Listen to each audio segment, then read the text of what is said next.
Ladies and gentlemen, give it up for the extremely funny Mr. Stan Silliman, everybody.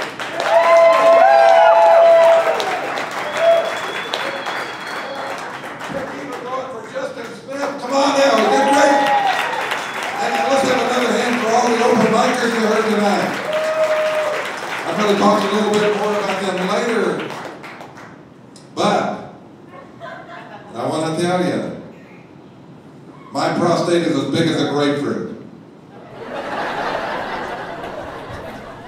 I'm not bragging, you don't brag about something like that. I have to ask my prostate for permission to sit down.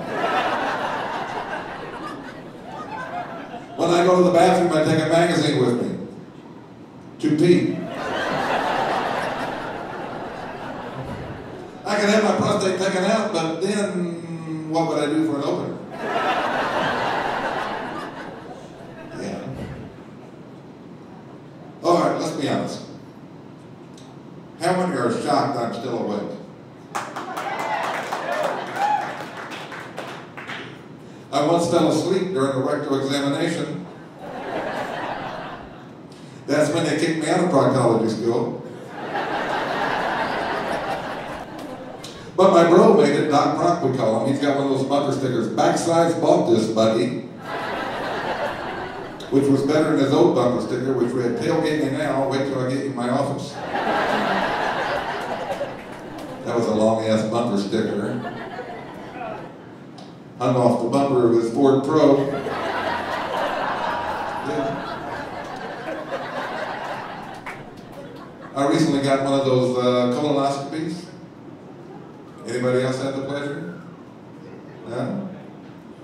Let me tell you, I haven't been penetrated that deeply since the last time I was abducted by aliens. Jose and Manuel.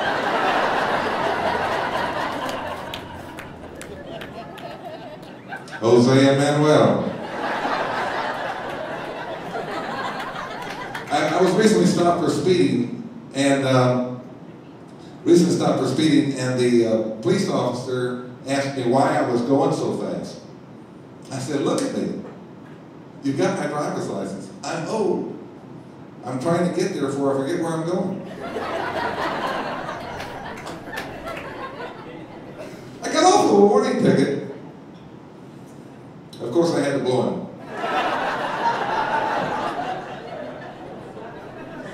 You know what I hated about it? After I was finished, I forgot where I was going. For sure.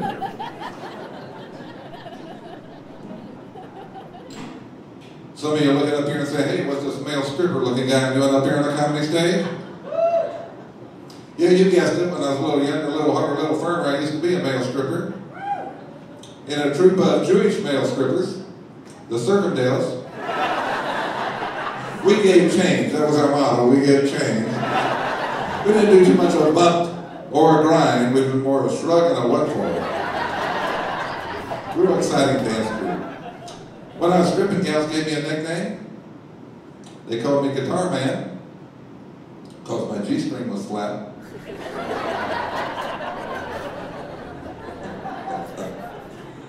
Yeah. Always like stripping for Chinese audience, that's fun. You strip off all your clothes and you get them back clean and pressed. Calculator in the pocket, new pair of tennis shoes, it's all cool, yeah. Okay. I'm almost too old to be still doing that, yeah.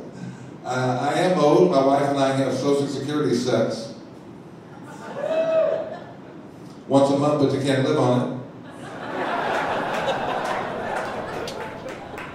Now I go out to the airport just for the pat downs. Whoa! I don't even bother buying a ticket, no. And I'm just ethnic enough looking, I can get a really good pat down, yes. Yes. Here's the secret. Anybody else want to go pat down? Here's what you do. When they start coming up your leg, coming right up toward home plate, you say, well, watch it, for the love of Allah, watch it, yeah. And that's how you get it. That's how you get the good pat down. Yeah. You'll see where they read a little while back where they TSA may have gone too far. They made this 95-year-old grandmother take off her soiled diaper. You heard about that? Anybody know about that deal? I mean, they didn't make her do it right in front of everybody. They took her back into a back room. You know, they were apparently they were checking and they thought they detected some bombs. I don't know exactly what it was, but they took her back in the back room, and her daughter was with her. Didn't have an extra pair, but I'm thinking, you know, what did they do back in the back room? Maybe the TSA just had a little fun there. You know, they started going all camp town on her, like pat down granny with a wand, do-da, do-da. Pat down granny with a wand. If she teach, well, that's just wrong. Do-da, do-da, day. No.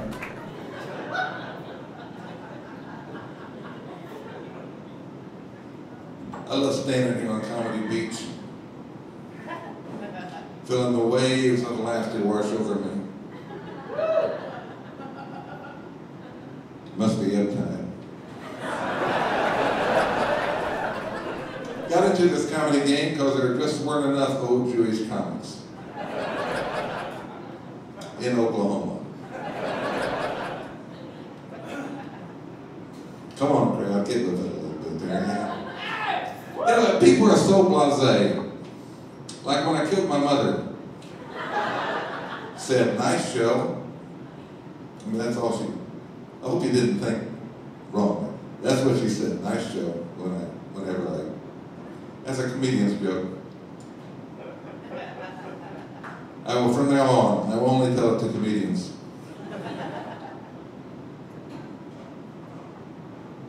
I did bring a few books with me. I think I've set a record for the number of books that a comedian can bring to a show.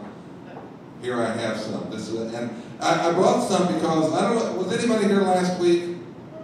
Anybody here on Wednesday night last week? Okay. I promised that you came back this week. I was going to give you some books. That's why I brought them there. That was the whole deal. Yes. I'll tell you a little bit about me. I'm from the Panhandle of Oklahoma, where we believe the only good politician is a dead politician. A few years back, when they elected this judge in Guyman, who had been dead for 3 months, they knew they had a good politician. He even smelled like a politician. Seriously. In Guyman, yeah. You know what you don't see in the Panhandle? Anybody here from the Panhandle at all? No? Here's what you don't see in the Panhandle. You don't see any liberals in the Panhandle. There are no liberal Democrats in the Panhandle of Oklahoma. No liberals at all. And when they see one, it's like a strange deal. You know, it's like big news. You know, people call into the radio station. In fact, the guy did that. He called into the radio station and said, "I saw one of them." I said, "What are you talking about?" He says, "I saw one of them liberals walking across my place." He said, "Well, how did you know he was a liberal?"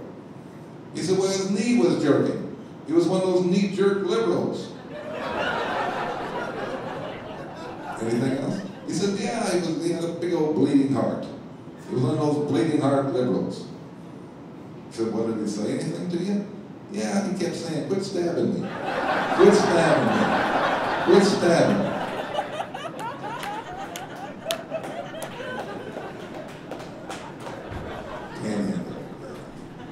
I grew up in the tiny town of Turpin. Kids in our kindergarten, we call them tiny turpentites. Little butchy lesbian kids, tiny turpentine dykes. Sometimes we tie them up with turpentine. Turpin. Nobody, huh? Turpin is, the thing about Turpin is, the only thing that's really well known, it's halfway between the towns of Hooker and Beaver. And halfway between the towns of Hooker and Beaver. Let me just go with you there on those towns. Can you imagine being a gal growing up in Beaver? Having junior high guys tease you all the time, say, "Oh, you're from Beaver. Prove it." Or if you're a hooker cheerleader. Which, by the way, is not a redundancy, okay? It's not a redundancy. Yeah? There's no way you can keep junior high guys from snickering at you. Even on mild cheers like, go, hooker, score. Or if they're really into it, if they're really into it, it's things like, come on, hooker, come on, hooker, get down, lick beaver.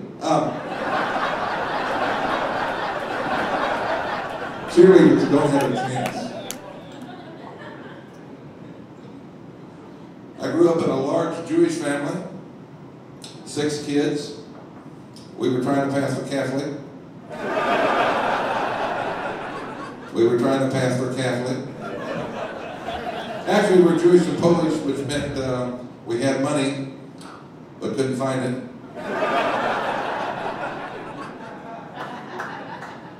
I had an uncle who was a pervert, a Jewish pervert. He used to stand on the street corner and say, hey, little girl, want to buy a piece of candy?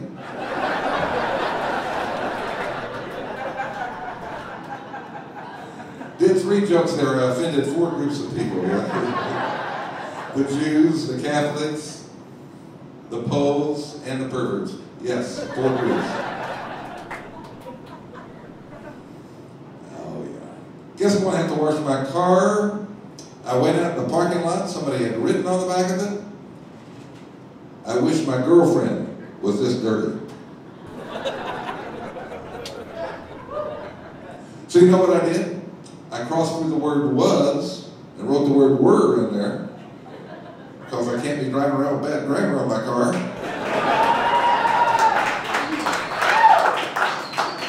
Just because some smartass doesn't know his subjunctives.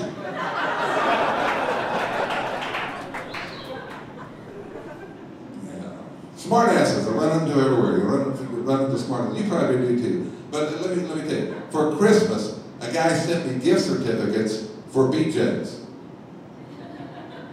Turns out to be a restaurant. Smartass. Even my doctor's a smartass. Even my doctor's a smartass. You know, when we had this big ice storm, and I was out on the corner of my house. Big old chunk of ice falls down on my foot. I go inside, take my shoe off, and call the doctor, even though he tells me, put ice on it. Smart ass.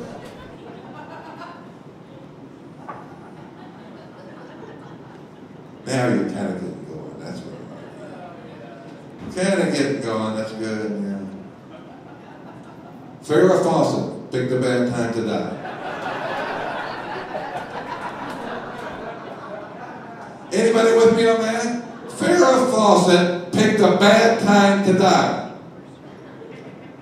If you remember, when Farrah Fawcett died, and she should have gotten her publicity, she should have been on the front page, she was America's fallen angel, she was our sweetheart. And Michael Jackson died a few hours after she did, came along, kicked her right in the ass. And she had anal cancer. That had to hurt.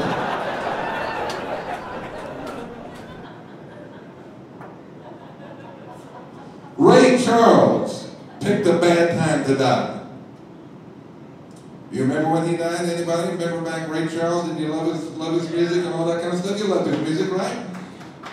Here's what happened. Now, Farrah Fawcett had violated the #1 rule of celebrity death. I'm going to go back on that a little bit. She violated the #1 rule of celebrity death, which was don't die when somebody more famous than you is getting ready to die.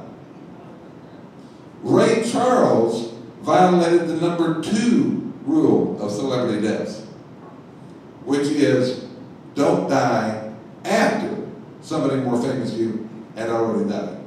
When Ray Charles died, it was like 3 days into the Ronald Reagan funeral.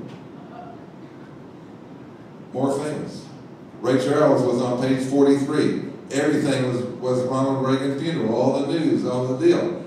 And, I thought, the least they could have done, they could have played Ray Charles' version of God Bless America. They should have done that. Play Ray Charles' version of God Bless America. Or if they would have listened to me, at the Ronald Reagan funeral to kind of commemorate the last 10 years of his life, they would have trip-lashed the coffin lid, Ronald Reagan's coffin lid, and spring-loaded the body, and then played a Ray Charles song that would be like this. Hey, what'd I say? Hey, what'd I say?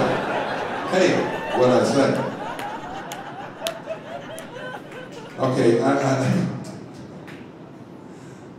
I'm talking about the Alzheimer's years. That was commemorating the Alzheimer's years. Don Ho picked a bad time to die. Anybody remember Don Ho? You know him, Pretty Bubbles, playing, you know, was a Hawaiian singer, played the ukulele. When Don Ho died, several years back, another Don named Imus made it, where you couldn't talk about hoes.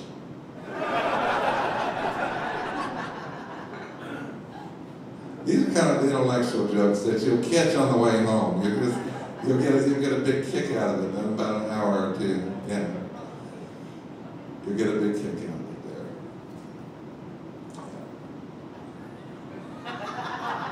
there. Any questions? No? I do not suffer from premature ejaculation. My ejaculation is very mature.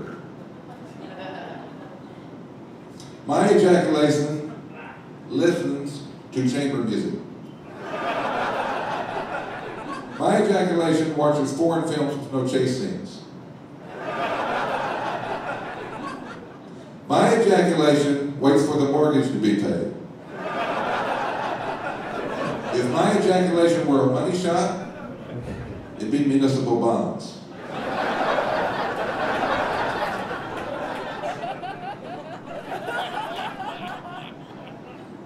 See, my ejaculation is very mature. That's what I'm trying to get out of. Now you got it. That's all right. Yeah, now you got it there. Yeah.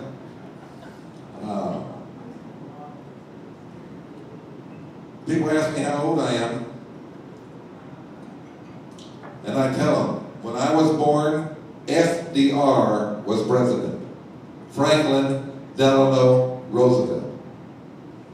If I happen to mention that to someone who's older than I am, they always say the same thing. They say, you know, they're not making presidents like FDR anymore. And I say, sure, they cured polio.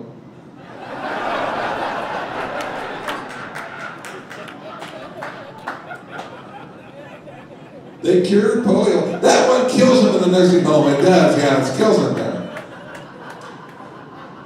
And then you have to stop the show, you have to stop the show. Oh, you killed Charlie, and Willie Mom, you know. Hey Mary, you want Charlie's air bottle with 3/4 full.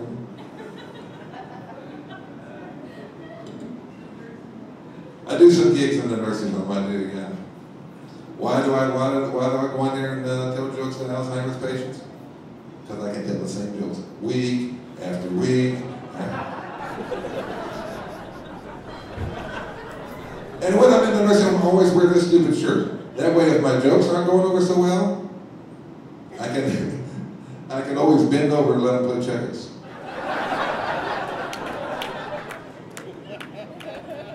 Yes.